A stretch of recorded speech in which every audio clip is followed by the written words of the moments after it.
మందిరములో సిరులు పొంగే ఈ మందిరములో కాంతులు వెదజల్లే మందిరములో శిరమును వేడగా దీవెనలేచును అడిగినవన్నీయు ఇచ్చును అడిగినవన్నీయు ఇచ్చును నా దేవుని మందిరములో ఒక్క దినము గడుపుడా వేయి దినముల కంటేనో అది ఎంతో శ్రేష్టం నా దేవుని మందిరములో నా దేవుని సన్నిధిలో నా దేవుని మందిరములో నా దేవుని ఒక్క దినము గడుపుట మేలు ఒక్క దినము గడుపుట మేలు నా దేవుని మందిరములో ఒక్క దినము గడుపుట వేయి దినముల కంటేనో అది ఎంతో శ్రేష్టం. దేవునికి స్తోత్రం. దేవుని మందిరం ఎప్పుడు కూడా కాంతిమయముతో కాంతులతో దేవుని సన్నిధి ఆలయములో ఉన్న ఆ అనుభవాలు సాక్ష్య రూపములో సహవాసములో మనం పొందుకోవాలి అంటే ఆ మందిరములో ఎల్లప్పుడూ స్తుతి ఉండాలి. ఆ మందిరములో ఎల్లప్పుడూ దేవునికి ప్రార్థన చేసేవారు ఉండాలి. ఆ మందిరములో ఎల్లప్పుడూ దేవుని పాదాలు పట్టుకొని పాపాలు ఒప్పుకునేవారు ఉండాలి. ఆ మందిరం దేవుని ఆత్మ చేత దేవుని యొక్క మహిమ చేత నింపబడుతుంది. స్తోత్రం కలుగునగాక. దినం దేవుని సన్నిధిలో ప్రార్థన అంటే దేవునితో గడపటం. 7 దినాలు మీరు గడుపుతూ ఉండడానికి సిద్ధపాటు కలిగిన వారుగా ఉన్నారు. ప్రార్థన అనగా దేవునితో ఉండటం. ప్రార్థన అనగా దేవునితో వ్యక్తిగత సంబంధం పెట్టుకోవటం. బంధం, దేవునితో ఒక బంధం, దేవునితో కొంత సమయం గడపటం, దేవుని సన్నిధిలో కూర్చోవటం, దేవుని సముఖములో ఉండటం, దేవుని పాదాలు పట్టుకోవటం, దేవునితో సహవాసము చేయటం, దేవునిలో ఉండటం, దేవునితో మాట్లాడటం, దేవునితో సంభాషణ చేయటం, దేవుని సన్నిధిలో ఉండటం. ఇది ప్రార్థనకు పర్యాయ పదాలు. యోనాను దేవుడు పిలిచాడు. యోనా గ్రంథంలో యోనాను దేవుడు పిలిచి ఒక చోటకి వెళ్ళమన్నాడు, నినివే ఆ పట్టణానికి. కానీ యోనా వెళ్తాను అన్నాడు కానీ వెళ్ళలేదు.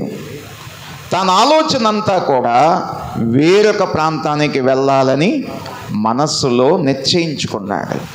ఆ కారణాన తాను 3వ వచనంలో ఏమని ఉంటుందంటే, దేవుని సన్నిధిలో నుండి నిలవక అని ఉంటుంది. యోనా దేవుని సన్నిధిలో నిలవలేకపోతున్నాడంట. కారణం తన మనసంతా తర్షీషు మీద ఉంది కానీ నినివే మీద లేదు. దేవుని సన్నిధిలో ఉండాలంటే దేవుని యొక్క దర్శనము, దేవుని యొక్క మనసు, దేవుని యొక్క సన్నిధిలో మనము కలిగి ఉన్నప్పుడే ఆయన సన్నిధిలో నిలవగలం. యోనా నిలవలేకపోతున్నాడు. కింద చదివితే కింద వచనాల్లో 11వ వచనం అనుకుంటాను, 9వ వచనము. సన్నిధిలో నుండి పారిపోతున్నాడంటే యోనా. ఏమవుతున్నాడు? పారిపోతున్నాడు. తాను యెహోవా సన్నిధిలో నుండి పారిపోవచ్చున్నట్లు. ఈ స్థలములో దేవుని సన్నిధి ఎంత ప్రాముఖ్యమైనదో యోనాకు అర్థం కావటం లేదు. తన ఆలోచనలు వేరైపోయినాయి, తన యొక్క ఉద్దేశాలు వేరైపోయినాయి. అందుకే దేవుని సన్నిధిలో నుండి పారిపోతున్నాడు. కానీ దావీదు ప్రార్థన చేశాడు ఇలాగా.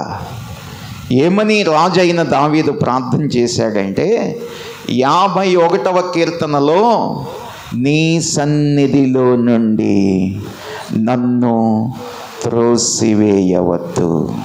హల్లెలూయా. ఎందులో నుండి? అయ్యా, నన్ను, నా పాపములు, నా దోషములు, నా అతిక్రమాలను అయ్యా నాకు తెలిసాయి. నేనే దోషం చేశాను, నేను ఏ అతిక్రమము, క్రమము కానిదిగా నేను చేశాను, అది నాకు తెలిసింది. ఇస్సోపుతో నన్ను కడిగాయి అని దేవుణ్ణి బ్రతిమలాడుకుంటూ పశ్చాత్తాపంతో రాసిన కీర్తన ఇది. తను అంటున్నాడు, అయ్యా నీ సన్నిధిలో నుండి నన్ను త్రోసివేయొద్దు. ఒకవేళ నీ సన్నిధిలో నుండి గాక నన్ను త్రోసివేస్తే పరిశుద్ధాత్మ నా యొద్ద నుండి, రక్షణలో ఉన్న ఆనందం నాకు దయచేయ్యా. రక్షణ ఉంది కానీ ఆనందం పోయింది. ఆ ఆనందం నాలో దయచేయండి. స్తోత్రం కలుగునగాక. దావీదు పశ్చాత్తాపంతో దేవుని పాదాల దగ్గర అడుగుతున్నటువంటి విషయాలు. ఆయనేమో సన్నిధిలో నుండి పారిపోతున్నాడు యోనా. దావీదేమో సన్నిధిలో నుండి నన్ను త్రోసేయొద్దయ్యా అని దేవుని బతిమలాడుతున్నాడు. హల్లెలూయా. దర్శనము లేని వారు, దేవుని ప్రత్యక్షత లేని వారు, దేవుని మనసుతో ఏకీభించలేని వారు, ఆత్మ సంబంధమైనటువంటి నేత్రములు, ఆత్మ సంబంధమైనటువంటి వరములు పొందుకోవాలి అనే ఆలోచన లేని వారు శరీర సంబంధమైన వస్తువుల మీద, శరీర సంబంధమైనటువంటి కార్యాల మీద మనసు కలిగిన వారుగా ఉంటారు. డబ్బుల మీద మక్కువ ఎక్కువయ్యింది యోనాకి. తర్షీషు వెళ్ళి వ్యాపారం చెయ్యాలి అనే ఆలోచన తనలో ఎంతగానో ఉంది. ఆ కారణాన తాను సన్నిధిలో నిలవలేకపోతున్నాడు, సన్నిధిలో నుండి పారిపోతున్నాడు. చూడండి, ఈవేళ చాలామంది బిడ్డలు సన్నిధిలో నిలవలేరు. వారు కుటుంబాల్లో ఉంటారు, వ్యాపారాల్లో ఉంటారు, సంఘంలో రక్షణ పొందిన వారే. వారి మనసంతా దేని మీద ఉంటుందంటే వ్యాపారం మీద, ఉద్యోగం మీద, పనుల మీద, కుటుంబంతో గడపడం, ఏ పని లేకపోతే ఫోన్తో గడపటం, సహోదరులతో గడపటం, స్నేహితులతో గడపటం, ఇది అలవర్చుకుంటారు. కానీ ఈ సమయమే కాస్త ఆ దేవుని మందిరంలోకి వెళ్ళి ఆ సన్నిధిలో గడపాలనే ఆలోచన రాదు, ఇష్టం ఉండదు. ఎందుకంటే వారి ఆలోచనలన్నీ ఏమి తిందుము, ఏమి త్రాగుదము, ఏమి ధరించుకుందుము. ఎక్కడ చెప్పాడు యేసయ్య ఈ మాట? 6వ అధ్యాయం మత్తయి రాసిన సువార్త, అది 33 అనుకుంటాను. అన్యజనులు వీటిని గురించి విచారిస్తారు. అయితే మొదట నా రాజ్యము, నా నీతిని వెతకండి, అప్పుడు అవన్నీ. అంటే దేవుని రాజ్యాన్ని వెతికేవారు, దేవుని నీతిని వెతికేవారు ఆత్మ సంబంధమైన మనసు కలిగిన వారుగా ఉంటారు. వారే దేవుని సన్నిధిలో నిలుస్తారు. హల్లెలూయా. వారే దేవుని సన్నిధిలో ఉండగలుగుతారు. అందుకే దావీదు అంటున్నాడు, అయ్యా నేను తప్పు చేశాను, పాపం చేశాను, అయినా కానీ నన్ను నీ సన్నిధిలో నుండి త్రోసేయద్దు. సన్నిధిలో ఏమున్నాయి? కీర్తన గ్రంథం 16వ కీర్తనలో 11వ వచనంలో చెప్తాడు దావీదు, సంపూర్ణ సంతోషం, తర్వాత నిత్య సుఖములు, మూడవదిగా జీవ మార్గములు కలవు అన్నాడు. ఎన్ని ఉన్నాయి? 3 ఉన్నాయి. సంతోషం పరిపూర్ణమైనది, సంపూర్ణమైన సంతోషం, అసంపూర్ణమైన సంతోషం కాదు. దేవునిలో ఉన్న సంతోషం, దేవునిలో ఉన్నటువంటి ఆనందం అది పూర్ణమైనది. హల్లెలూయా. ఎవరు తీసివేయలేనిది ఆ సంతోషం నీ సన్నిధిలో ఉందయ్యా, నీ సహవాసంలో ఉందయ్యా. జీవ మార్గం, ఆ మార్గంలో చావు లేదు. మొక్కలకి, జంతువులకి, మనుషులకి చావు ఉంది. నేను మాట్లాడుతున్న మైక్కి కూడా కొంతకాలం పనిచేద్ది. దీని టైం అయిపోతే మళ్ళీ రిపేర్ చేయాలి. దీన్ని ఎవరు తయారు చేశారో అక్కడ పట్టుకెళ్ళాలి. ఆ కీబోర్డ్ అంతే. కానీ దేవుని మాట జీవము కలిగిన మాట, ఆయన సన్నిధిలో ఉన్న వారికి జీవ మార్గం. ఆ మార్గంలో ఏమి లేదు, చావు అనేది లేదు. సజీవుడైన యేసు ఆయన చెప్పాడు, నేనే మార్గం, నేనే సత్యం, నేనే జీవం. ఆ జీవము కలిగిన దేవుడు, జీవాధిపతి అయిన దేవుడు మనందరినీ ఆ జీవ మార్గములో నడిపిస్తాడు. స్తోత్రం కలుగునగాక. ఈ మధ్య ఒక పాట మనం పాడుతూ ఉంటాం. ఏం పాట అది? ఏంటది? ఏం పాట అండి అది? ఓకే, రాజా. మీరు కూడా పాడతారు అనుకుంటా కదా. ఓకే, నన్ను కొట్టు. నీ సన్నిధానములో సంపూర్ణ సంతోషం, ఆరాధించుకొనే విలువైన అవకాశం. నీ సన్నిధానములో సంపూర్ణ సంతోషం, ఆరాధించుకొనే విలువైన అవకాశం. పోయినవన్నీ నాకు ఇచ్చుటకును, పాదాల నుండి రక్షించుటకును. పోయినవన్నీ నాకు ఇచ్చుటకును, పాదాల నుండి రక్షించుటకును. నీవే రాకపోతే నేనేమైపోదును, నీవే రాకపోతే నేనేమైపోదును. నేనుండాలేనయ్యా, నే బ్రతుకాలేనయ్యా, నేనుండాలేనయ్యా, నే బ్రతుకాలేనయ్యా. నీవే లేకుండా నేనుండాలేనయ్యా, నీ తోడే లేకుండా నే బ్రతుకాలేనయ్యా. ఆమేన్. హల్లెలూయా. సన్నిధిలో సంపూర్ణ సంతోషం ఉంది, సన్నిధిలో జీవ మార్గం ఉంది, సన్నిధిలో ఆయన సన్నిధిలో నిత్యము ఉండే సుఖాలు ఉన్నాయి. అందుకే దావీదు దేవుణ్ణి బతిమాలుతున్నాడు, ప్రభువా నీ సన్నిధిలో నుండి నన్ను త్రోసేయద్దయ్యా, నీ రక్షణానందం నాలో మరలా పుట్టించు, మరలా పుట్టించు, మరలా పుట్టించు. ఈ కూటాలు దేనికోసమండి?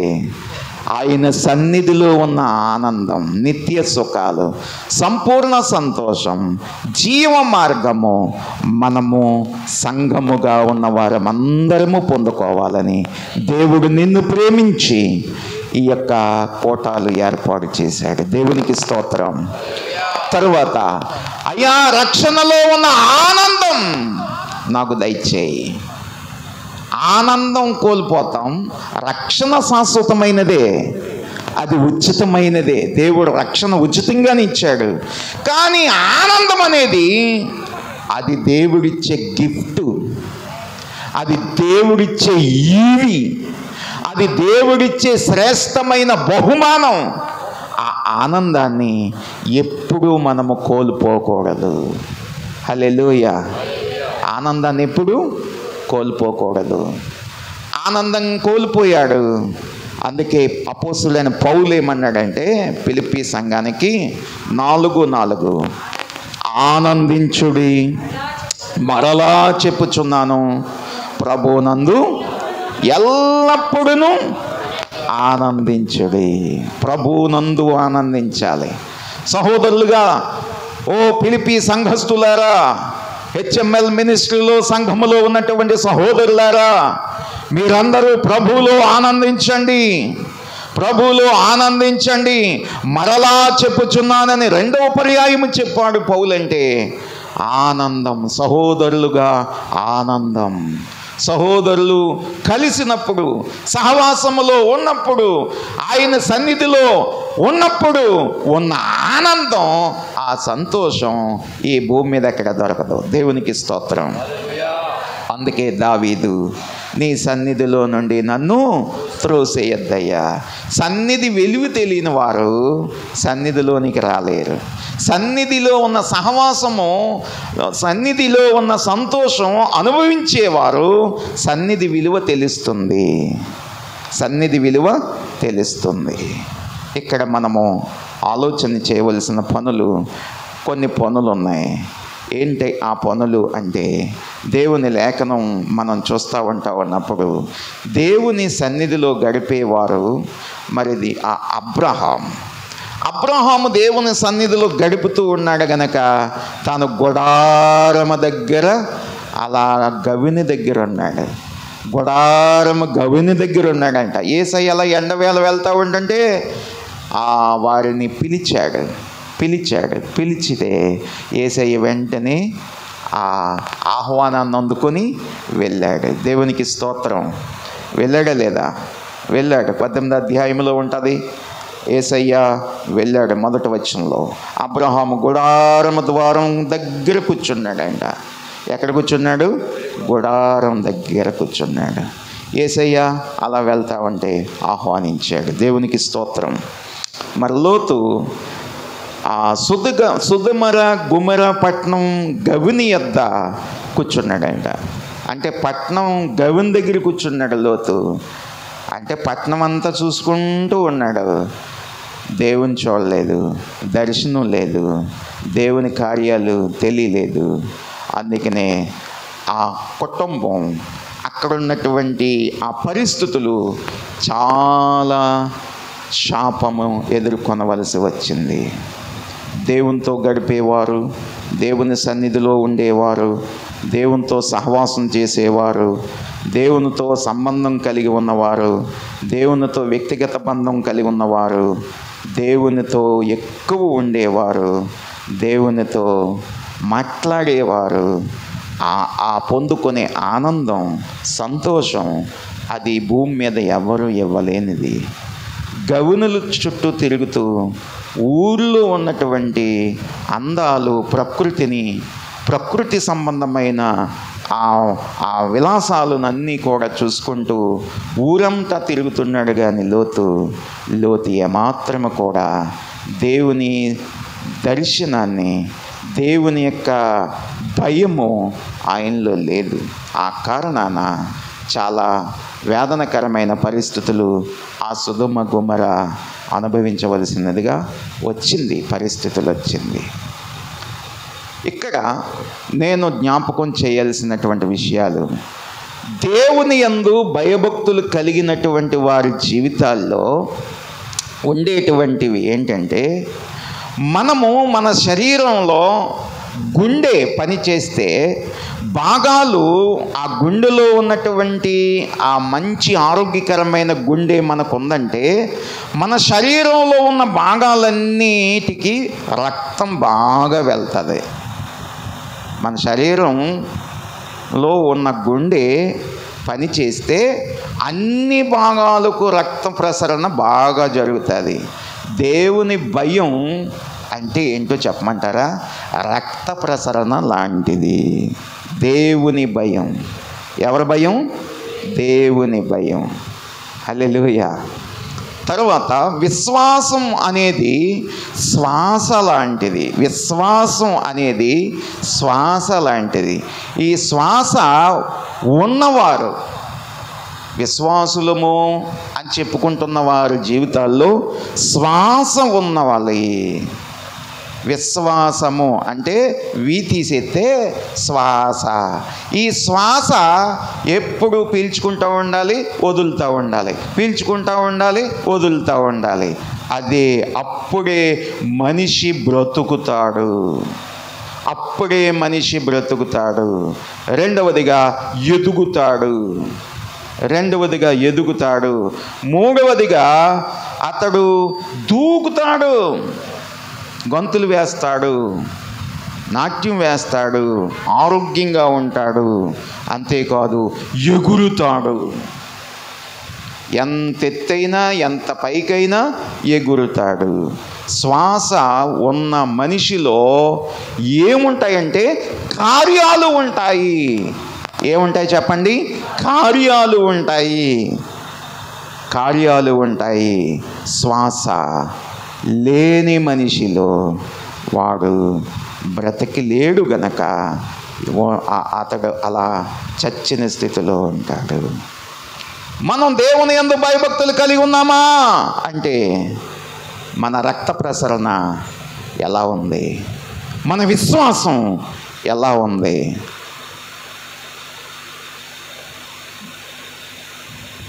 మనం దేవునిలో ఎదుగుతున్నామా? అసలు మనం దేవునిలో బ్రతికి ఉన్నామా? చచ్చిన వారిగా ఉన్నామా? ఎలా ఉన్నాము? దేవునిలో ఎదిగేవారిగా ఉన్నామా? మరుగుజ్జుతనములో ఉన్నామా? మన ఆరోగ్యం ఆత్మీయంగా ఆరోగ్యకరమైనటువంటి వాతావరణములో మనము ఉండి ఆరాధిస్తున్నామా? లేకపోతే అక్కడక్కడ ఆధ్యాత్మికమైన కుంటితనముతో మనమున్నామా? ఆధ్యాత్మికమైన కుంటితనము, గుడ్డితనము కలిగిన వారు దేవుని కార్యాలు చూడలేరు, దేవుని కార్యాలను చేయలేరు. ఆత్మీయమైన నేత్రాలు తెరవబడవు గనక, ఆత్మీయంగా వారు కుంటివారిగా ఉంటారు గనక, వారు ఆధ్యాత్మికమైనటువంటి వాతము కలిగి ఉంటారు, పక్షవాతము. ఆ వాతముతో వారు చెయ్యాలి అనుకుంటారు కానీ చేయలేరు, చూడాలి అనుకుంటారు కానీ చూడలేరు, నడవాలి అనుకుంటారు కానీ నడవలేరు. ఈరోజు దేవుడు నీతో, నాతో, మనతో మాట్లాడుతున్నటువంటి మాటలు ఏంటంటే, ఆధ్యాత్మికమైనటువంటి ఆత్మీయమైనటువంటి ఆ చికిత్స దేవుడు నీ యొక్క జీవితంలో జరిగించాలని ఇష్టపడుతున్నాడు. దేవునికి స్తోత్రం. ఆధ్యాత్మికమైన చికిత్స, ఆధ్యాత్మికమైనటువంటి వాతావరణంలో మనమున్నప్పుడు ఖచ్చితంగా ఆ చికిత్స ప్రభువు చేస్తాడు వాక్యం ద్వారా. దేవుని సన్నిధిలో ఒక్కసారి దేవుని మాటలు విందాము. యోహాను సువార్త 11వ అధ్యాయము. యోహాను సువార్త 11వ అధ్యాయము. ఇక్కడ 11వ వచనములో చూస్తే మరియా అనేటువంటి ఒక సహోదరి ఉంది, అలాగే మార్తా అనేటువంటి సహోదరి ఉంది. వాళ్ళిద్దరూ అక్క చెల్లెళ్ళు. వారికి ఒక తమ్ముడు ఉన్నాడు. ఆ తమ్ముడి పేరు లాజరు. ముగ్గురు వ్యక్తులు ఈ అధ్యాయంలో మనకు కనబడుతున్నారు. ఈ ముగ్గురు వ్యక్తులు, ఒకరి పేరు మార్తా, మరొకరి పేరు మరియా. వాళ్ళిద్దరూ సహోదరులు, ఒక తమ్ముడు లాజరు ఉన్నారు. నేను ఇలాగా అంటాను, మార్తా ఇంటి పనుల మీద ఉంది, మరియా దేవుని పనిలో ఉంది, లాజరు లోకములో ఉన్నాడు. నేను ఇలాగా వారిని 3 రకాలైనటువంటి అనుభవాలతో నేను ధ్యానించాను. అదే విషయాలు మీతో నేను పంచుకుంటాను. మార్తా ఏమి తిందుమో, ఏమి త్రాగదమో, ఏమి ధరించుకుందాం అన్నట్టుగా ఇంటి పనుల మీద ఉంది. అందులో తొందరపడుతుందంట. ఏం చేస్తుంది? తొందరపడుతుంది. ఇంట్లోకి యేసయ్యను ఆహ్వానించుకుంది, కానీ ఆహ్వానించింది ఎవరు? మార్తయే. వెళ్ళిపోతున్న యేసయ్యను అయ్యా రండి అన్నాడు. ఆహ్వానించింది మార్తే, కానీ మార్తా విస్తారమైన పనులు పెట్టుకుని ఆమె ఇంటి పనుల మీద ఉంది. కానీ కూర్చుని దేవుని మాటలు, యేసయ్య మాటలు, ఆ బోధ వింటున్నది ఎవరంటే మరియా. నేను ఇలాగా 3 అనుభవాల కింద మీకు ధ్యానించి చెప్పాలనుకుంటున్నాను. మార్తా ఈజ్ ఈక్వల్ టు శరీర సంబంధి, okay. Mariya is equal to ఆత్మీయ సంబంధి. లాజరు ఈజ్ ఈక్వల్ టు లోకము, ఓకే. ఇక్కడ శరీర సంబంధమైన మనసు కలిగినటువంటి మార్తా వ్యసన పడుతుంది, కలవరపడుతుంది, తొందరపడుతుంది, వ్యసన పడుతుంది, చెప్పొచ్చు కదా అంటుంది. ఇలాగా ఈ లోక సంబంధమైన పనుల మీద ఉన్నవారు ఇయే పడతారు. కానీ మరియా యేసయ్య బోధ వింటుంది, యేసయ్య పాదాల దగ్గర కూర్చుంది, యేసయ్యతో గడుపుతుంది, యేసయ్య బోధ వింటుంది. ఆమె విషయంలో ప్రభు కూడా చెప్పాడు, ఈమె ఉత్తమమైన పని చేసిందని. హల్లెలూయా. ఒక అవార్డు కూడా యేసయ్య ఆమె విషయంలో ఇచ్చాడు, ఉత్తమమైన పని. దేవునికి స్తోత్రం. దేవుని దగ్గర కూర్చోవటం, దేవుని దగ్గర గడపటం, ఆ పాదాల దగ్గర పట్టుకుని ఉండటం, ఆయన మాటలు వినటం, ఆ బోధ నేర్చుకోవటం, అది ఉత్తమమైన పని. దానికి మించిన పని ఈ భూమి మీద మరొకటి లేదు. అనేకమైన ఆత్మీయమైన పాఠాలు ఈమె నేర్చుకుంటా ఉంది. హల్లెలూయా. మార్తేమో ఇంట్లోకి చేర్చుకుంది, మరి ఏమో ఆ యేసయ్య మాటలు నేర్చుకుంది. మనం చేర్చుకునేవారుగా ఉన్నామా? యేసయ్య బోధ నేర్చుకునేవారుగా ఉన్నామా? ఆలోచన చేయాలి అండి. చేరిక వేరు, తర్వాత నేర్చుకోవటం వేరు. యేసయ్య శిష్యులు ఆయన పాదాల దగ్గర ఏం చేశారు? మత్తయి సువార్త 11వ అధ్యాయము 28లో ప్రయాసపడి భారమును మోసుకొనుచున్న సమస్త జనులారా నా యొద్దకు రండి, విశ్రాంతిని కలుగజేతనని చెప్పి 29లో ఏమన్నాడో తెలుసా? నేను సాత్వికుడను, దీన మనస్సు కలిగిన వాడను. ఏంటి? ఏ కాడది? ఎద్దుల బండి కాడా? ఏ కాడది? సువార్తనే కాడి. ఆ కాడి ఎత్తుకొని నా యొద్ద నేర్చుకోండి. దేవుని దగ్గర నేర్చుకుంటే మామూలుగా ఉండదు. పిహెచ్డి, వేదాంతమైన విషయాలు దేవుడు నేర్పిస్తాడు, ఆధ్యాత్మికమైన పాఠాలు. దేవుడు నేర్పిస్తాడు. స్తోత్రం కలుగునుగాక. 7 దినాలు కూడా మీరు నేర్చుకుంటున్నారు. దేవునికి స్తోత్రం. హల్లెలూయా. నేర్చుకునే వాళ్ళు కొంతమంది ఉంటారు, కానీ పండగలకు వచ్చేవాళ్ళు చాలామంది ఉంటారు. మనం పండగ క్రైస్తవులం కాదు, నేర్చుకునే క్రైస్తవులం. ఆయన పాదాలు పట్టుకునే క్రైస్తవులం. దేవునికి స్తోత్రం. ఈవేళ ఈ మరియా దేవుని పాదాలు దగ్గర నేర్చుకుంటుంది. ఆమె దేవుని దగ్గర ఒక మంచి అవార్డు పొందుకుంటుంది, ఉత్తమమైన స్త్రీగా. ఆత్మీయమైన అనుభవం ఇది. ఒక ఆశీర్వాదకరమైన అనుభవం మరియాలో మనం చూస్తాం. ఈ సందర్భంలో నేను ఒక వాక్యాన్ని చూపిస్తాను.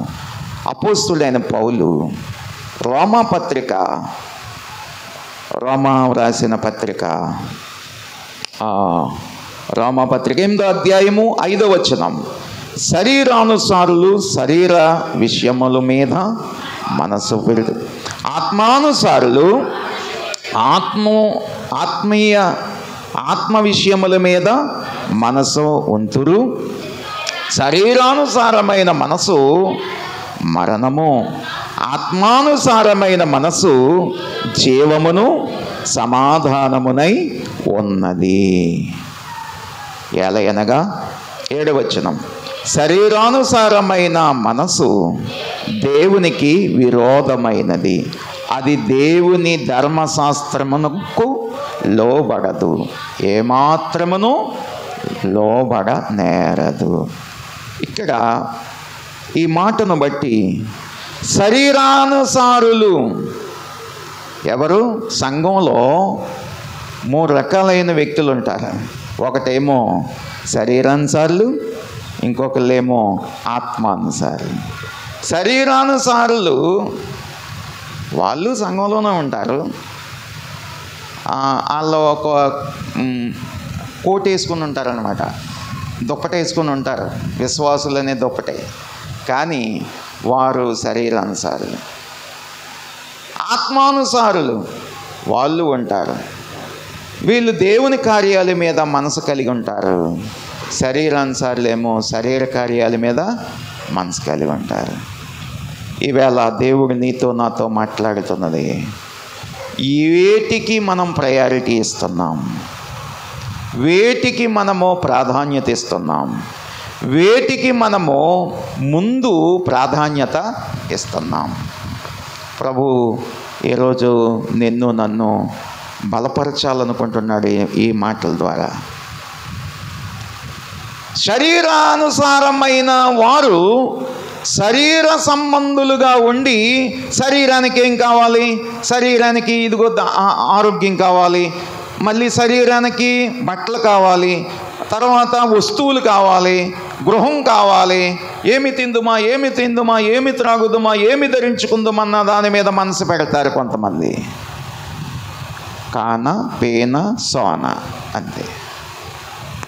కానీ ఆత్మ సంబంధమైన వారు దేని మీద మనసు పెడతారంటే దేవుని మీద, దేవుని కార్యాల మీద, దేవుని సన్నిధి మీద, దేవుని యొక్క సముఖములో ఉండటానికి వారు ఇష్టపడతారు. హల్లెలూయా. ఈవేళ ఏ కేటగిరీలో మనం ఉన్నామో, లోక సంబంధమైనటువంటి మనసు దైవ బిడ్డలకు ఉండకూడదు. లోకము పాపము. అందుకే అక్కడ ఉన్నటువంటి ఎవరు తమ్ముడు లాజరు ఏనాడు కూడా సహవాసములో లేడు. ప్రభు వచ్చినప్పుడు తను లేడు, అతను దేవుని దగ్గర కూర్చోలేదు, సహవాసం చేయలేదు. అయితే దేవుడి కుటుంబం అంటే ఎంతో ప్రేమ. దేవునికి స్తోత్రం. ఆతిథ్యం ఇచ్చే కుటుంబం, దేవుని దగ్గర, దేవుని సన్నిధిలో ఆతిథ్యం అంటే దేవుని ప్రేమించే కుటుంబం. కానీ లాజరు చనిపోయాడు. శరీరానుసారమైన మనసు ఏమవుతుంది? మరణం.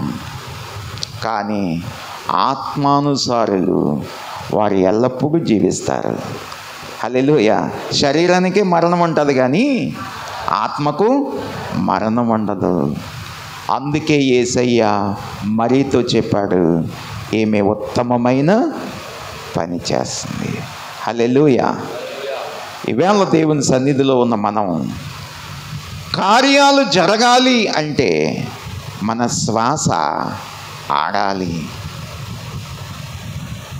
దేవుని భయం ఉంది అంటే రక్త ప్రసరణ బాగా గుండెకు అన్ని అవయవాలకు అందించబడాలి. అప్పుడే ఆరోగ్యంగా ఉన్నట్లు లెక్క. ఈరోజు దేవుని సన్నిధిలో ఉన్న మనం మన భక్తి, మన దేవుని సన్నిధిలో మనం చేస్తున్న ప్రార్థన ఆరోగ్యంగా ఉందా అనారోగ్యంగా ఉందా ఆలోచించుకోవాలి.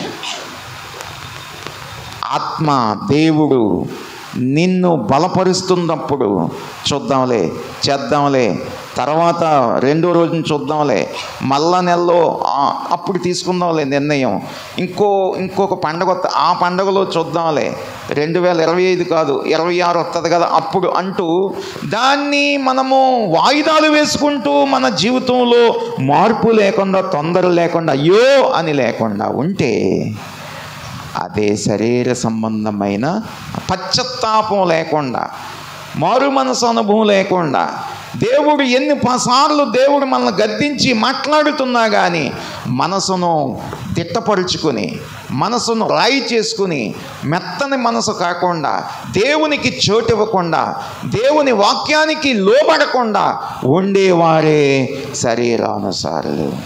వారు భూ సంబంధమైన వాటి మీదే మనసు ఉంచుతారు కానీ పర సంబంధమైన వాటి మీద వారు మనసు పెట్టరు. ఇక్కడ పర సంబంధమైనటువంటి దేవుని యొక్క కార్యాలు చూడాలి అనే ఆసక్తి కలిగిన వారుగా మనమన్నప్పుడు దేవుడు అద్భుతాలు చేస్తాడు. నేను జ్ఞాపకం చేస్తున్నాను, దేవుడు అద్భుతాలు చేస్తాడు. తప్పకుండా మీ కుటుంబాలలో, మీ యొక్క సంఘములో, మీకు దేవుడిచ్చినటువంటి మీ యొక్క వ్యాపారములో, మీకు దేవుడిచ్చినటువంటి మీ పనిలో తప్పక దేవుడు అద్భుతాలు జరిగించాలి అంటే మీరు దేవుని కార్యాలు చేయండి, మీరు దేవునికి లోబడండి. దేవుడు మీ జీవితాల్లో చేసే ఆశ్చర్య కార్యాలు చూడండి. దేవునికి స్తోత్రం కలుగునగాక. యాకోబు పత్రిక 4:6 అక్కడ రాశారు, అపవాదిని ఎదిరించండి, అప్పుడు వాడు మీ యొద్ద నుండి పారిపోనని చెప్పి అన్నాడు. ఇంకా కిందకి చదివితే మీరు ఏం చేయాలి?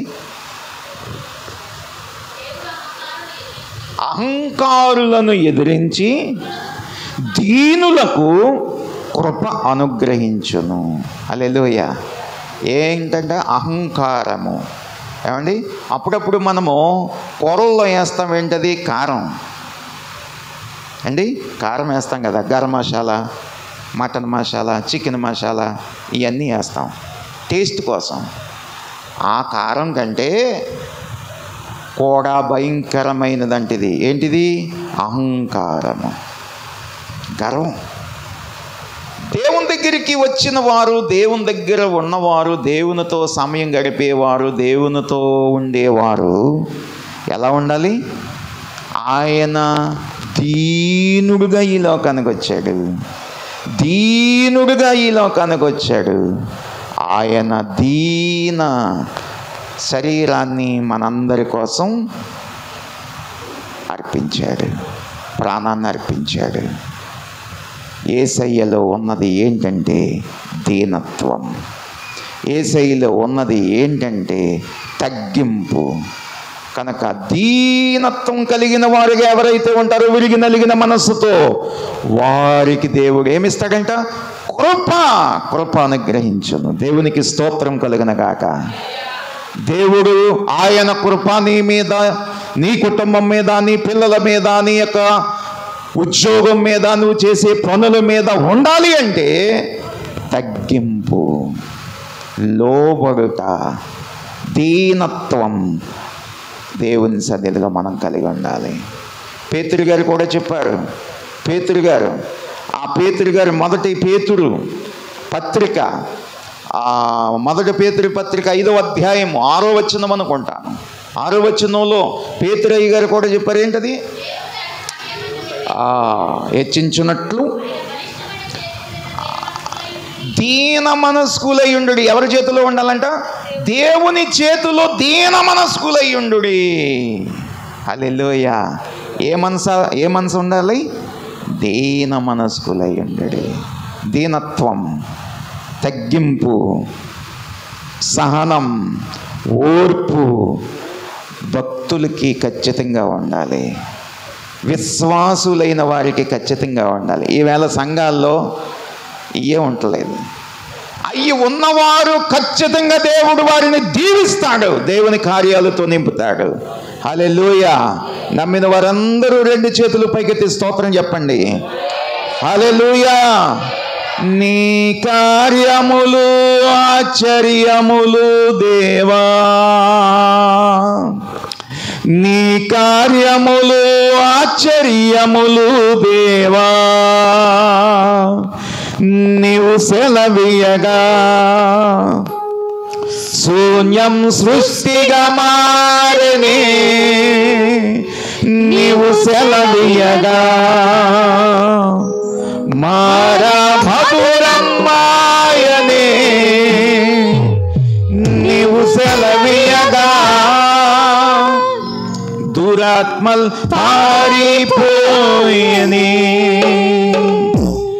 నీ కార్యములు ఆశ్చర్యములు దేవా, నీ కార్యములు ఆశ్చర్యములు దేవా. హల్లెలూయా.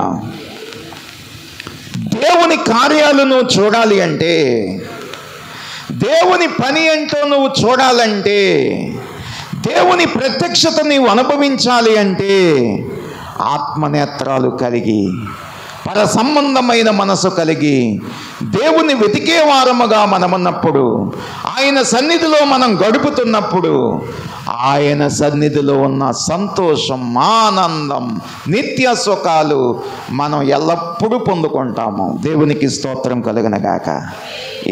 ఈరోజు దేవుని సన్నిధిలో ఉన్న మనము ఈ ఆత్మ సంబంధమైనటువంటి మనస్సు కలిగినటువంటిదిగా మరియ ఉన్నది వల్ల దేవుడు మరియను విడిచిపెట్టలేదు, మరియ ద్వారా మార్తను విడిచిపెట్టలేదు. దేవుడు ఆ ఇంటిలో ఒక సమస్య ఏర్పడినప్పుడు ఆ మరణకరమైన వార్తను జీవపు వార్తగా దేవుడు రాకతో మార్చివేశాడు. హల్లెలూయా. ఈవేళ దేవుని కార్యాలు ఎలా ఉంటాయంటే ఆశ్చర్యం. ఊహకందదు, తలంపుకందదు, అలా జరుగుతుందని ఎన్నడూ అనుకోము.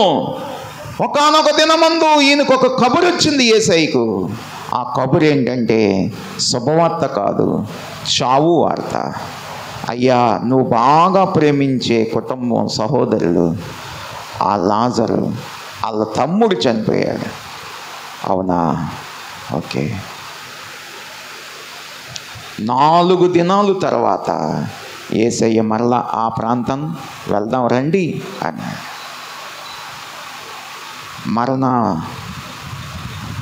మరణ వాసన, కేకలు, అరుపులు, వేదనలు, ఆక్రందన, శోధన ఆ ఇంటిని అలుముకొని ఉంది. ఊరంతా అలాగా మౌనంగా ఉన్నారు. ఎక్కడ సంతోషం లేదు. ఏంటి ఇలా జరిగింది అనుకుంటున్నారు. యేసయ్య వచ్చాడన్న సంగతి మార్త తెలుసుకుంది. తన సహోదరి మరియకు చెప్పింది. అవును, ప్రభు అంటున్నాడు. ఒకసారి యోహాను సువార్త 11వ అధ్యాయము, యోహాను సువార్త 11వ అధ్యాయము 40 వచనం.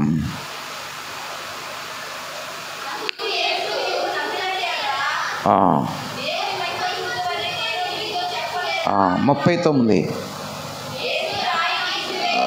రాయి తీసివేయడని చెప్పగా ప్రభువా 4 దినములైంది, ఇప్పటికీ వాసన కొట్టునని ఆయనతో చెప్పాను. ప్రభు సమాధి డైరెక్ట్గా లాజరుని ఎక్కడ సమాధి చేశారు అక్కడికి వెళ్ళిపోయారు. ప్రభు వెళ్ళిన తర్వాత అక్కడ చాలామంది ప్రజలు ఉన్నారు, చుట్టూ చాలామంది ఉన్నారు. అయితే అక్కడ ప్రభు ఏమంటున్నాడంటే, లాజరు సమాధి మీద ఉన్న రాయిని పొర్లించమని చెప్తున్నాడు. ఆ రాయి యేసయ్య ఎన్నో అద్భుతాలు చేశాడు, ఎన్నెన్నో అద్భుతాలు చేశాడు. కానీ ఆ రాయి తీయలేడైనా, ఆయన తీయగలడు. కానీ రాయి తీసేది ఆయన పని కాదు. ఆ సమాధి మీద ఉన్న రాయి తీయమని ఆజ్ఞ ఇస్తా ఉన్నాడు. వేరే వాళ్ళు వచ్చి తీశారు, రాయి తీయించారు. ఆ రాయి ఏంటంటే అవిధేయత అనే రాయి. విధేయత లేకుండా, లోబడుట అనేది లేకుండా, అహంకారముతో, అవిధేయతతో, లెక్కలేనితనముతో, గర్వముతో, పగతో ఉన్న ఆ పరిస్థితులు తొలగించబడాలి. దేవుడు చేయడానికి, కార్యం చేయడానికి ఆ అవిధేయతనే రాయిని పొర్లించమని చెప్పాడు. తొలగించండి. ఆ రాయిని మనమే తొలగించుకోవాలి. చాలామంది ఇలా లెక్కలు వేస్తారు. ముందుగానే ప్రకటన చేశారు, కోటాలు ఇలా ఫలానా రోజు ఆ 7 దినాలు సిద్ధపడండి, మీరు ఆత్మీయంగా బలపరచబడాలి అని మీ దైవజనులు. కానీ ఈ 7 రోజుల్లోనే పనులు ఎట్టుకుంటారు చాలామంది. ముందు ప్రకటన చేయబడింది, నిజంగా కోటాలు జరుగుతున్నాయి, నేను కోటాల్లో ఉండాలి, దేవుని పనిలో ఉండాలి, పరిచర్యలో ఉండాలనుకునే వాళ్ళు పనులు పెట్టుకుంటారా? ఆ రోజే చుట్టాలు, ఆ రోజే ఫంక్షన్లు, ఆ 7 రోజుల్లోనే కార్యక్రమాలు, ఆ దినాల్లోనే చుట్టాలింటికి పెళ్ళిళ్ళు, ఫంక్షన్లు. అబ్బో, అంటే వారికి ఏమి లేదు చెప్పండి. నేను చెప్పనండి, మీరు చెప్పండి. ఏమండి? భయము లేదు. దేవుని భయము లేని వారు అలాగే ఉంటారు. అవిధేయత, దీనత్వం లేదు, సాత్వికము లేదు, లోబడటం లేదు, విధేయత లేదు. దేవుడు విధేయతలో ఉన్న ఆశీర్వాదాలు ఏంటో ఈరోజు నీతో మాట్లాడుతూ ఉన్నాడు. దేవుని భయము కలిగిన వారు దేవునికి చోటిస్తారు, దేవునికి స్థానం ఇస్తారు, దేవుని సన్నిధిలో గడుపుతారు. ఈ అవిధేయతనే రాయిని దొర్లించండి బాబు, తీసేయండి, పక్కకు తీసేయండి అంటున్నాడు యేసయ్య. ఆయన తీయలేడా? తీయగలడు. కానీ మనం తీసుకోవాలి మానవులుగా. దేవుడు తీసేయవలసినవి దేవుడు తీసేస్తాడు. స్తోత్రం కలుగును గాక. హల్లెలూయా.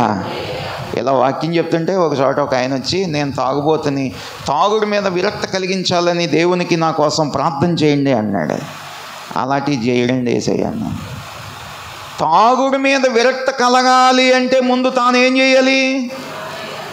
పశ్చాత్తాపడి, అయ్యా ఇదిగో నా మీద దీనికి నేను ఎడిక్ట్ అయిపోయాను, దీని మీద నాకు మనసు లేకుండా చెయ్యినాయినా అని అతడు పశ్చాత్తాపడి ప్రార్థన చేస్తే దేవుడు మరుక్షణం దాని వాసన చూసాడంటే కొలతీరు గడిపోతాడు. ఇంకా షాపు వైపుకి వెళ్ళడం, స్నేహితుల దగ్గరికి వెళ్ళడం, ఆ ఫ్రెండ్స్ దగ్గరికి వెళ్ళరు. ఏ పాపమైనా కానివ్వండి, అది ఏ అవిధేయత అయినా కానివ్వండి, అది ఏ రకమైనటువంటి ఘోరమైనదైనా కానివ్వండి, ఇంకా ఆ చోటికి వెళ్ళరు. దేవుడు విరక్తి కలిగిస్తాడు, కార్యం చేస్తాడు. జేబులో ఒకటి ఉంది, అప్పుడప్పుడు దాన్ని ఎలా తాగుతున్నాడు. దీనికి ఎడిక్ట్ అయిపోయినండి, మీరు ప్రార్థన చేయండి. నేను ప్రార్థన చేస్తే ఏమవుతుందయ్యా? నువ్వు నిజంగా దానికోసం నీవు పశ్చాత్తాపడి దేవుణ్ణి అడిగితే వెంటనే దేవుని రిజల్ట్ చూస్తావు. హల్లెలూయా, హల్లెలూయా. నేను జ్ఞాపకం చేస్తున్నాను, అవిధేయత అనే రాయిలు మనమే తీసుకోవాలి. హల్లెలూయా. చాలామంది చాలాసార్లు మనం మందిరానికి వస్తుంటే, మందిరానికి వెళ్తున్నావు కదా, అయ్యగారికి అమ్మగారికి చెప్పి మాకు ఈ సమస్యలు ఉన్నాయని ప్రార్థన చేయించండి అని చీటీల మీద రాసి పేర్లు పంపిస్తారు కొంతమంది. వాళ్ళు రారు, మనం చేయాలి ఇక్కడ ప్రార్థన. వాళ్ళు కొంతమంది ఈ బ్యాచ్ అవిధేయత, అవకాశం ఉన్నా రారు కొంతమంది. పనులు పనులు పనులు పనులు పనులు పనులు పనులు. మీకు ఎన్ని గంటలకండి ఆరాధన? 10 గంటలకే. 10 గంటలకే, 10 గంటల నుంచి 1 గంట వరకు. ఓకే, అప్పటి వరకు ఆరాధన జరుగుతుంది. 10 గంటలకు ఆరాధన అంటే 10 గంటలకు వచ్చేవారు ఎంతమంది? నేను చేతులు ఎత్తమన్నాను. 1 గంట కంటే 12:30 కూడా వచ్చేవాళ్ళు ఉంటారు. ఎందుకంటే ఇక్కడ అటెండెన్స్ ఉండదు కదా, తంబైటి ఉండదు. తమ్మలు ఏముంటాయి ఇక్కడ? ఉండవు. అందుకని ఇప్పుడు వచ్చారేంటి గెట్అవుట్ అనేవాళ్ళు కూడా ఉండరు. ఎప్పుడు వచ్చినా వెల్కమ్. మీ అయ్యగారు ఎంతో ప్రేమతో అమ్మయ్య వచ్చారు, ఇప్పుడైనా వచ్చారు అనుకుంటారు. కానీ ఆ సమయం అంతా దేవుడు చూస్తాడు. పైన గొట్టాలు ఉన్నాయా మీకు? వెళ్తుందా ఇది? ఓకే. పాటలు పాడుతూ ఉండగా కూడా కొంతమంది ఇంకా తోముతూ ఉంటారు.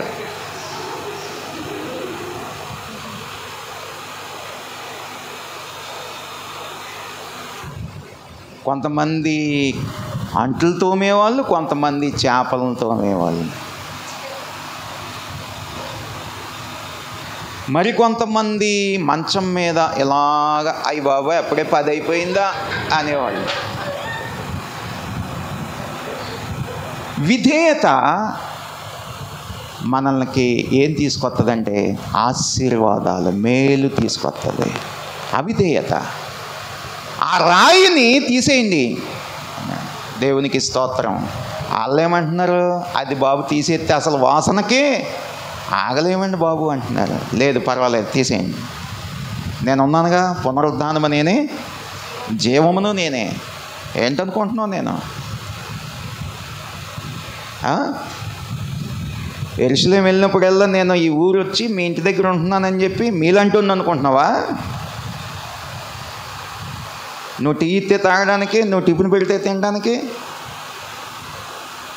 నేను పునరుద్ధానం, నేనే జీవమును, అన్నిటి మీద నాకు అధికారము ఉంది. తీ అన్నాడంతే. తీశారు. తీసేసరికి వాసన ఉంది. ప్రభు చెప్పాడు దేవుని సన్నిధిలో 41వ వచనం, యేసు కన్నులు పైకెత్తి, తండ్రి నీవు నా మనవి వినినందున నీకు కృతజ్ఞతాస్తుతులు చెల్లిస్తున్నాను అని ఏ తండ్రి అయిన దేవునికి కుమారుడైన క్రీస్తు అక్కడ ప్రార్థన చేశాడు. ఎందుకోసం చేశాడు ప్రార్థన? 40వ వచనం, అందుకు యేసు నీవు నమ్మిన ఎడల దేవుని మహిమ చూతువని నేను నీతో చెప్పలేదా అని ఆమెతో చెప్పాను అనెను. వినాలి. మార్తతోనూ అక్కడ ఉన్నటువంటి వారితోనూ ప్రభు చెప్తున్న మాట, నీవు నమ్మితే దేవుని మహిమ చూస్తావు. దేవుని నమ్మిన వారు ఎంతమంది ఇక్కడ ఉన్నారో, నీ జీవితంలో ఏ కార్యమైనా చెయ్యగలడు.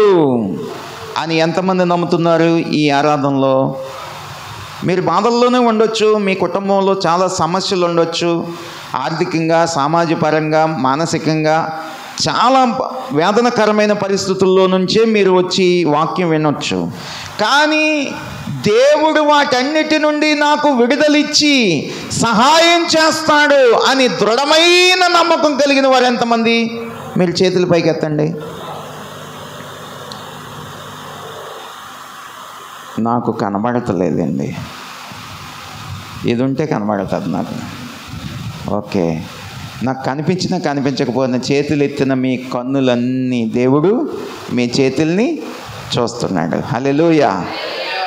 దేవుడు సన్నిధిలో నేను జ్ఞాపకం చేస్తున్నాను, ఆయన ఏ కార్యమైనా చేయగలడు. నువ్వు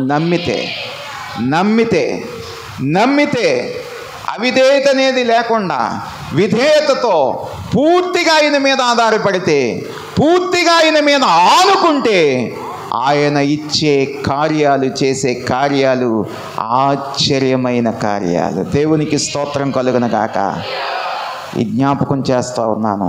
ఈరోజు దేవుడు నీకు ఏ కార్యం చేయాలని నువ్వు అనుకుంటున్నావో నమ్మాలి. కొంతమంది కొన్నింటిని నమ్ముతారు, కొన్నింటిని నమ్మరు. గాల్లో దీపం పెట్టి ఈ సామెత చెప్తారు, యేసయ్య దగ్గర ఆ సామెతలు పనికిరావు. అది లోక సంబంధమైన సామెత. ఆత్మ సంబంధమైన దేవునికి ఆ సామెతను మనము ఆపాదించకూడదు. దేవుడు ఆయన దేవుడే, అంతే. ఆయనకి సాటి అయిన వారు ఎవ్వరూ లేరు. ఆయనకు ఆయనే సాటి. కనుక దేవా, ఇదిగో నీవు నా జీవితంలో ఈ కార్యము చేయగలవు అని ఎంతమంది అయితే నమ్ముతున్నారో అంతమంది జీవితాల్లో దేవుడు ఈరోజు ఈ ఆత్మీయమైన కోటాల ద్వారా ఈ సంవత్సరం, ఈ నెలలో ఏ కార్యము కోసం నువ్వు ప్రార్థన చేస్తున్నావో దేవుడు వాటన్నిటిని నీకు సొంతం చేయబోతా ఉన్నాడు. నమ్మండి. నమ్ముట నీ వలనైతే నమ్మువానికి సమస్తము సాధ్యమే. నమ్ముదాం.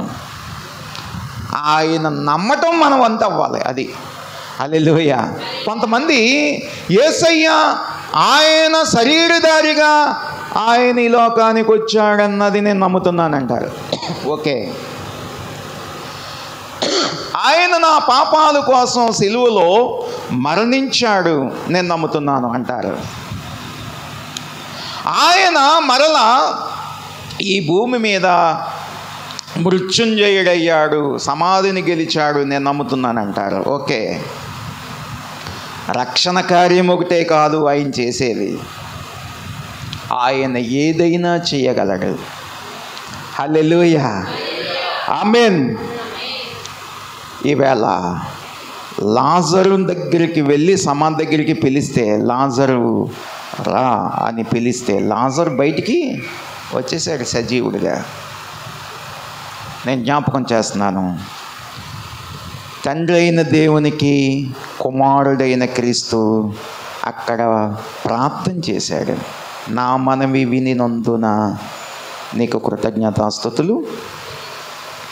అది మాదిరి అన్నమాట. కుమారుడైన క్రీస్తు తండ్రి అయిన దేవునికి లోబడుతున్నాడు. అక్కడ కృతజ్ఞతాస్తుతులు చెల్లించటం అంటే ఎవరి నిమిత్తం చేశాడు ఆ పని అంటే చూడండి, కింద 42లో నా మనవి వినుచున్నావని నేను ఎరుగుదును కానీ నీవు నన్ను పంపితివని. అయ్యా, ఇదిగో నీవు నన్ను ఈ భూమి మీదకి శరీరధారిగా నీ కుడిపార్శ్వమున నన్ను ఈ భూమి మీదకి పంపితివని ఈ చుట్టూ ఉన్నటువంటి జన సమూహము నమ్మునట్లు వారి నిమిత్తము ఈ మాట చెప్పితే నేను. హల్లెలూయా. దేవుడు ఎందుకు చేశాడు ఆ కార్యం? చుట్టూ చాలామంది యూదులు ఉన్నారు, చుట్టూ చాలామంది ఆ ప్రజలు ఉన్నారు. ఆ ప్రజలు యూదులు వాళ్ళందరూ కూడా నమ్మాలి. చుట్టూ ఉన్న వారందరూ, జన సమూహం అందరూ నమ్ముట విషయంలో దేవుడు ఆ కార్యం చేశాడు. ఈవేళ నీ ద్వారా నీ విశ్వాసం ద్వారా, నీ భక్తి జీవితం ద్వారా, నీ ప్రార్థనా జీవితం ద్వారా దేవుడు అద్భుతాలు చేస్తే ఆ అద్భుతాలు చూసి నీ చుట్టూ ఉన్న వారందరూ యేసుని నమ్మాలి అని దేవుని యొక్క ఉద్దేశం అయి ఉంది, దేవుని యొక్క సంకల్పమై ఉంది, దేవుని యొక్క మహోన్నతమైన ఆలోచన కలిగి ఉన్నాడు నీ ఎడల. నీ జీవితంలో, నీ ఇంట్లో, నీ ఒంట్లో, నీ యొక్క చుట్టాల్లో నీవెవరి కోసం ప్రార్థన చేస్తున్నావు, నీ ప్రార్థనా జీవితంలో నుండి ఒక అద్భుతం చేసి ఆ ఊళ్ళో ఉన్న వారిని అందరినీ ప్రభువులోకి నడిపించాలనే ఆలోచన కలిగి ఉన్నాడు దేవుడు. మనకేంటంటే మన ఇంట్లో ప్రార్థన పెట్టుకుంటే మన ఇంట్లో ఆశీర్వాదం వస్తే చాలు అనుకుంటాం. కార్యాలు అనేవి దేవుడు ఎవరి జీవితంలోనైనా చేయగలడు. మీరు ఎంతమంది కోసం ప్రార్థన చేస్తున్నారో, మీ కుటుంబాల కోసం, మీ అక్కర్ల కోసం, అవిధేయత అనేది రాయిని తీసేసుకుని అప్పుడు మీరు ప్రార్థించండి. దేవునికి లోబడండి, దేవునికి చోటు ఇవ్వండి, దీనత్వం కలిగి ఉండండి. మీ కన్నీటి ప్రార్థన దేవుడు తప్పగా ఆలకిస్తాడు, సహాయం చేస్తాడు, అద్భుతాలు చేస్తాడు. హల్లెలూయా. దినం దేవుని సన్నిధిలో ఇక్కడ లాజరు పిలిచాడు దేవుడు.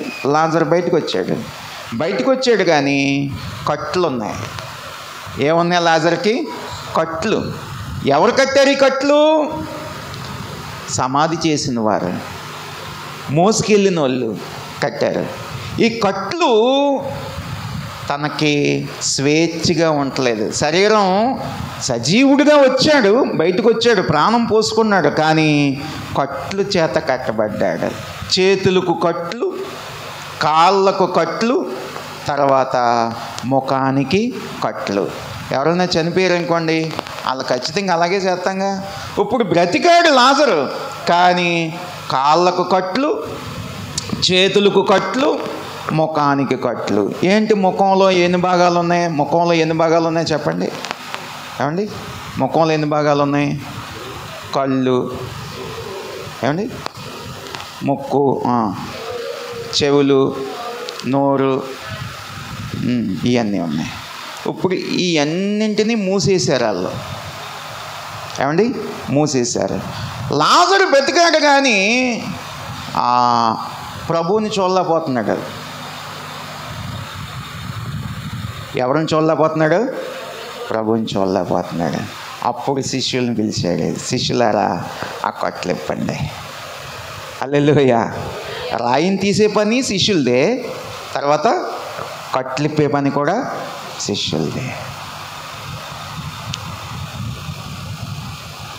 చేతులతో చేయాలనుకుంటున్నాడు, ఫ్రీడమ్ లేదు. కాళ్ళతో నడవాలనుకుంటున్నాడు, బంధకాలు ఉన్నాయి. ఆ కట్లు ఎవరు వేశారు? ఆ బంధకాలు ఎవరు వేశారు అంటే సాంప్రదాయము అనే కట్లు. ఈ కట్ల నుండి విడిపించబడ్డాడు. అప్పుడు స్వేచ్ఛగా దేవుణ్ణి కళ్ళతో చూడగలిగాడు. దేవునికి స్తోత్రం. ఇవాళ దేవుని దర్శనం పొందాలి, పరిశుద్ధాత్మాభిషేకం నువ్వు పొందాలి, దేవుని పరిశుద్ధాత్మ అభిషేకంలో ఉన్న ఆశీర్వాదాలు నువ్వు పొందాలి అంటే ఆ కట్లను తెంపబడాలి.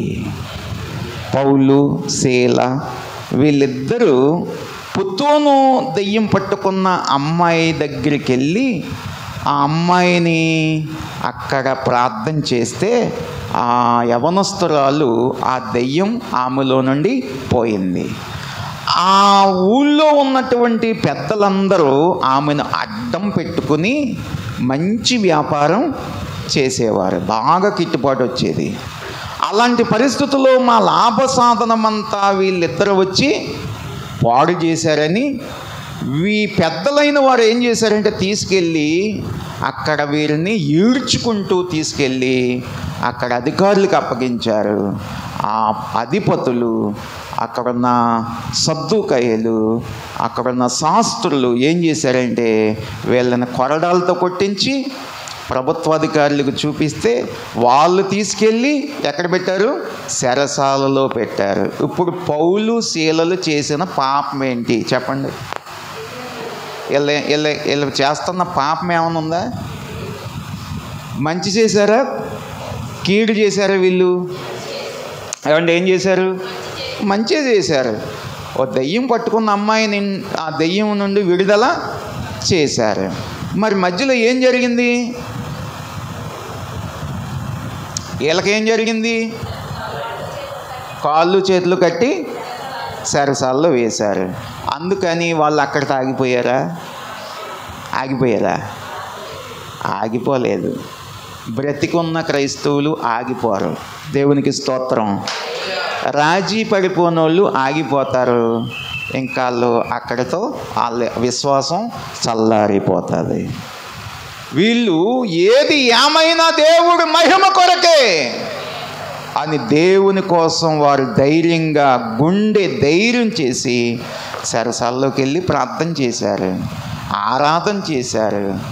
జైల్లో ఉన్న ఖైదీలందరూ అనుకుంటున్నారంట, ఒరే నువ్వేం చేసావురా అంటే, ఒక అమ్మాయిని రేపు చేశాను. నువ్వు కాదు బాబు, నువ్వు కాదు. ఒరే నువ్వేం చేసావురా? నేను ఒక నరహత్య చేశాను. ఓకే, మరి నువ్వేం చేసావురా? నేను ఫలానా అమ్మాయిని ఇలా నరికేశాను. ఇలా చెప్పుకుంటుంటే ఆనందిస్తున్నారు. ఒరే ఈరోజు కొత్తగా వచ్చారు ఇద్దరు, మరి వీళ్ళు ఏం చేశారు అంటే, వీళ్ళు చెప్తున్నారు, మేము నజరేయుడైన యేసుక్రీస్తు నామములో సువార్త ప్రకటిస్తూ ఉండగా ఇక్కడ ఒక దెయ్యం పట్టుకున్న అమ్మాయిని, ఆ దెయ్యాన్ని యేసయ్య విడిపించినప్పుడు మమ్మల్ని తీసుకొచ్చి ఇందులో పెట్టారన్నారు. ఇదేంటి అంత కిక్కేమీ లేదు వీళ్ళ దగ్గర, సాక్ష్యమే అదేమీ లేదు అని అపహాస్యం చేశారు. కానీ ఆ రాత్రి అర్ధరాత్రి అంతా వాళ్ళు ప్రార్థన చేయగా వారు వేసుకున్న బండలు, ఆ కట్లు, ఆ సంకెళ్ళు, ఆ ఇనప సంకెళ్ళు ఆ చీకట్లో అన్నీ ఊడిపోయినాయి అంట. స్తోత్రం చెప్పండి. ఏం ఊడిపోయినాయి? సంకెళ్ళు ఊడిపోయినాయి. పోనీ సంకెళ్ళు ఒకటే ఊడిపోయినాయి అనుకుంటే గోడ కూడా కూలిపోయింది. చెరసాల లేదు, తెల్లాడేటప్పటికి చెరసాల లేదు, అందులో ఉన్న ఖైదీలు సంకెళ్ళు లేవు. ఖైదీలు ఉన్నారు. ఎలా ఉన్నారంటే, రాత్రి అనుకున్నారు కదా వీళ్ళు, ఒరే నువ్వేం చేసావురా అని. వాళ్ళందరూ విశ్వాసులుగా మారిపోయారు. హల్లెలూయా. మరి దొంగోడికి కట్లు వీడిపోయినప్పుడు ఆడేమవ్వాలి? జైలు లేదు, కట్లు లేవు, ఏమవ్వాలి చెప్పండి? మీరు ఎవరైనా జైలుకి వెళ్ళారో లేదో వెళ్ళరులేండి, మీరు చాలా మంచివాళ్ళు. జైలు వాతావరణంలోకి వెళ్తే మనం వేసుకున్న బట్టలు తీసేసి తెల్ల బట్టలు ఇచ్చి ఓ నిక్కరిచ్చి ఓ నెంబర్ ఇస్తారు. నెంబర్ 1 అంటే ఇలా అనాలి, ఎస్ సార్ అనాలి. నెంబర్ 2 అంటే అలాగా. ఇప్పుడు తెల్లారి అదును మొదలు కంగారు పడితే వచ్చేసాడు ఎవరైనా, జైలు సూపరింటెండెంట్ అధికారి వచ్చి నెంబర్ 1 అన్నాడు. సార్ ఇక్కడే ఉన్నాను అన్నాడు. అయ్యి బాబు నువ్వు ఉంటామేంట్రా బాబు, అసలు నువ్వు ఎలా మారావురా? అసలు నువ్వు ఉండకూడదు, జైలు లేదు, సంకెళ్ళు లేవు అంటే అక్కడున్న ఖైదీలందరి గురించి బాగా తెలుసు. ఎవరికి? సూపరింటెండెంట్కి. అలా 100 వరకు లెక్కెడితే 100 కూడా సార్ మేము ఎక్కడికి వెళ్ళలేదు, ఇక్కడే ఉన్నాం, మేమందరం ఇక్కడే ఉన్నామన్నారు. జైలు అధికారికి ఏం చేయాలి తెలియలేదు. ఈ మార్పు ఎలా వచ్చింది? గేట్ కాడ ఒకడిని, ఇంట్లో ఒకడిని, అక్కడ ఒకడిని, భోజనాల దగ్గర ఒకడిని, పడుకునే చోట ఒకడిని, అక్కడ నలుగురిని, ఇక్కడ నలుగురిని, అలాగ ఎక్కడెక్కడెక్కడెక్కడ ఎత్తి పెడితేనే కానీ సెక్యూరిటీ వాళ్ళని భద్రగా దిట్టము ఏమీ లేదు, జైలు లేదు, ఏమీ లేకపోయినా ఎలాగున్నారు బాబు మీరు తెల్లారి వరకు అంటే, ఇంకో వీళ్ళిద్దరూ చేసిన ప్రార్థన. స్తోత్రం చెప్పండి. మోషే ప్రార్థించగా మన్నాను ఇచ్చితివే, ఆ మన్నా నీవే యేసయ్యా. ఏలియా ప్రార్థించగా ఆహారమిచ్చితివే, మన్నా నీవే యేసయ్యా, నీవు సెలవీయగా సూర్యం సృష్టిగా మారెనే, నీవు సెలవీయగా మార మధురమ్మాయనే, నీవు సెలవీయగా దురాత్మల్ పారిపోయనే. నీ కార్యములు ఆశ్చర్యములు దేవా, నీ కార్యములు ఆశ్చర్యములు దేవా. అందరూ స్తోత్రం చెప్పండి ఒక్క నిమిషం. హల్లెలూయా. మరొకసారి హల్లెలూయా. మరొకసారి స్తోత్రం. జైలు సూపరింటెండెంట్ అంటున్నాడు, నిన్నటి రాత్రి అంతా నిన్నంతా కూడా వీళ్ళని ఈడ్చుకెళ్ళి ఈ విమానం మోతంకి ఎట్టేసాడు, చెత్త కొట్టేశాడు. తెల్లారి అంటున్నాడు, అయ్యలారా. అపోస్తుల కార్యముల గ్రంథం 16వ అధ్యాయం 31వ వచనంలో చూడండి, అయ్యలారా, రక్షణ పొందుటకు నేను ఏమి చేయవలెను అంటున్నాడు.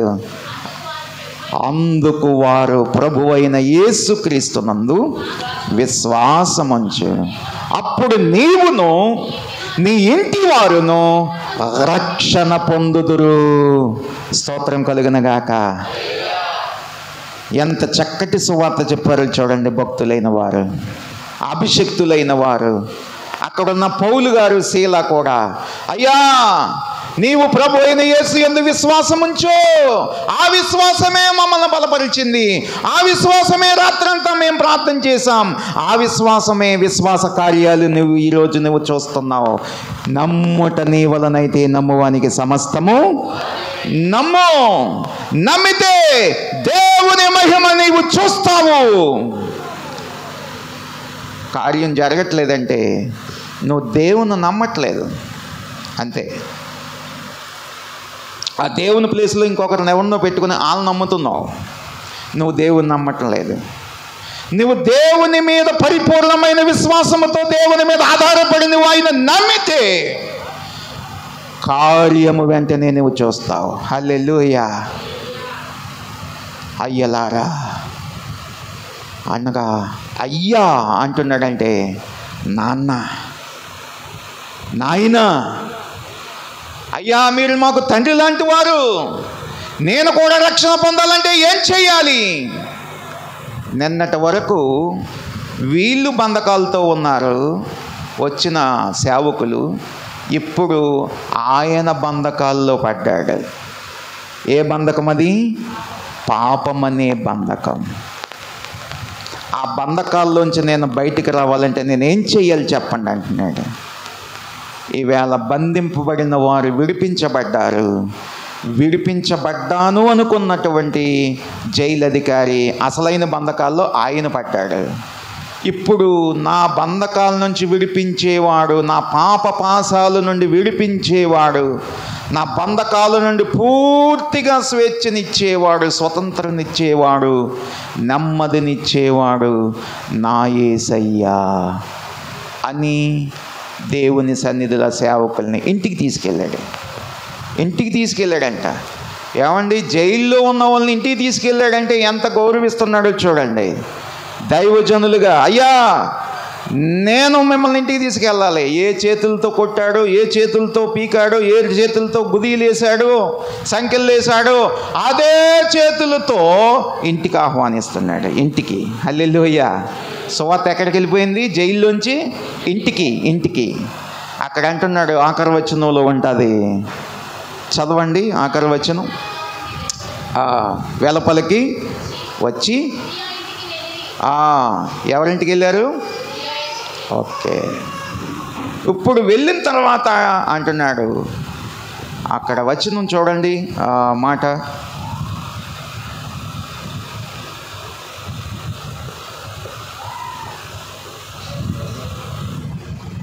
అపోస్తల కార్యములు 16వ అధ్యాయము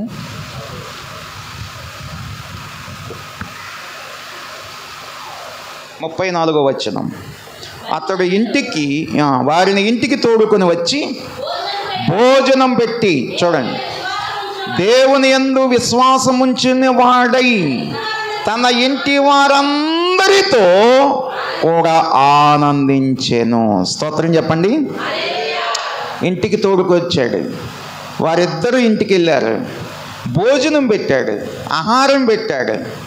జైలు అధికారి ఇంటికి తీసుకెళ్ళటం, ఆహారం పెట్టడం గొప్ప సంగతి. తర్వాత దేవుని యందు విశ్వాసం ఉంచిన వాడాయి. అధికారి ఏమయ్యాడు? దేవుని యందు విశ్వాస అయ్యాడు. అధికారి విశ్వాస అయ్యాడు, దైవజనులకు లోబడ్డాడు, ఆహ్వానం ఇచ్చాడు. ఇంటి వారందరితో కూడా ఆనందిస్తున్నాడంట. అంటే ఇంటోళ్ళతో ఆనందించే భాగ్యం అధికారికి దేవుడిచ్చాడు. అంతవరకు తన జీవితంలో ఆనందం ఇంటి వారితో లేదు. ఆఫీసులోను, ఉద్యోగంలోను, వ్యాపారంలోను, అక్కడక్కడ ఫ్రెండ్స్ దగ్గర, స్నేహితుల దగ్గర ఆనందించేవాడు అనమాట. ఈయన తగినంత ఆనందం, తృప్తి ఇంటిలో ఎప్పుడు అతను పొందలేదు. ఇంట్లో చీకటే, ఇంట్లో సమాధానం లేదు, ఇంట్లో ఎప్పుడు కూడా అసమాధానం, సంతోషం లేదు. ఎప్పుడైతే దైవజనులు ఇంటికి వచ్చారో, ఎప్పుడైతే దేవుని దాసులకు ఆహ్వానం ఇచ్చాడో, ఎప్పుడైతే తన హృదయం మారిందో, అహంకారము పోయిందో, అధికారం పోయిందో, దేవునికి, దేవుని దాసులకు లోబడ్డాడో, అప్పుడు తనకి విధేయత వచ్చింది, లోబడటం వచ్చింది. ఇంటి వారందరితో ఆనందిస్తున్నాడంట. ఈ ఆనందం ప్రభువులో ఉన్న ఆనందం. చప్పట్లు కొట్టండి, హల్లెలూయా. ఇదే పౌలు గారు చెప్తున్నటువంటి మాట. ప్రభువునందు ఆనందించుడి. మరలా చెప్పుచున్నాను, ప్రభువునందు ఆనందించుడి. ఆ ఆనందం లోకం ఇవ్వలేదు, ఆ ఆనందం తనకు ఉద్యోగం ఇవ్వలేదు, ఆ ఆనందం తనకున్నటువంటి ఆ ఆస్తులు ఇవ్వలేదు, తన అధికారం ఇవ్వలేదు, తన పదవి ఇవ్వలేదు. ఆ ఆనందం దేవుడే ఇచ్చాడు. హల్లెలూయా. కనుక ఈ సమయంలో, ఈ మధ్యాహ్న కాలం, దేవుడు సన్నిధిలో ఆనందం పోయి, నెమ్మది లేక, ఆత్మ బంధకాలలో ఉండి, అభిషేకం లేక, అంతరాత్మ నశించిపోతూ, మానసికంగా, ఆత్మీయంగా ఎన్నో విధాలుగా నలిగిపోతున్న నీ కోసం దేవుడు మాట్లాడుతున్నాడు. ఏంటో తెలుసా? ఆత్మను దేవుడు ఆర్పకుండా నీ ఆత్మను దేవుడు ఆనందింపచేయాలని. ప్రభువులో ఉన్న ఆనందం నువ్వు పొందాలి. ప్రభువులో ఉన్న